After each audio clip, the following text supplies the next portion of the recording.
এই যে জিভ বার করছিল, আমি একটা, এগুলো আবার এগুলো অনেকে খারাপ ভাবে নেবে, অনুরোধ করব এগুলো যারা ওই একটু ট্রিপল এক্স ওইসব কিসব হয় বিভিন্ন এতে, ওইসব চ্যানেলে ওইসব ভিডিওতে ওরকম টাইপের অনেক রকম দেখতে পাই মাঝে মধ্যে। শুভেন্দু অধিকারী তো আনম্যারিড, এই গরমের সময় মাথায় কিছু অন্য কিছু চলে আসলো নাকি আমি বুঝতে পারছি না। তো যাই হোক, শুভেন্দু অধিকারীর এই সমস্ত জিপ টিপ বার করা যদি হয়, শুভেন্দু অধিকারীর বাবা মানে এখন কোন বাবা সেটাও বুঝতে পারছি না, এখন ওর বিয়েটা দেবে কে? মানে আমি যদি অনুরোধ করি ওর বাবার কাছে, আমি কোন বাবার কাছে করবো? মোদি বাবার কাছে করবো না শিশির বাবার কাছে করবো? কারণ আমি জানতাম যে এতদিন পর্যন্ত, আমি না সবাই বাংলার মানুষ জানতো শিশিরের বাচ্চা, ও নিজে বললো না আমি শিশিরের বাচ্চা না, আমি মোদির বাচ্চা।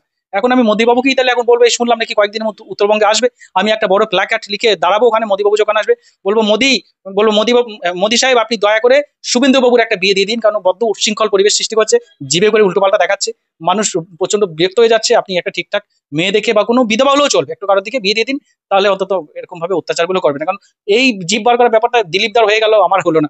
এরকম বুড়ো বয়সে দিলীপ দা করে নিল, শুভেন্দু পারলো না। এখন এই সমস্ত ভেঞ্চি ফেঞ্চি কাটা এগুলো ঠিক নয়, এগুলো সিনিয়রদের বয়স্কদের কথাবার্তা, এগুলো বাচ্চারা শুনবেন না, ভালো হবে।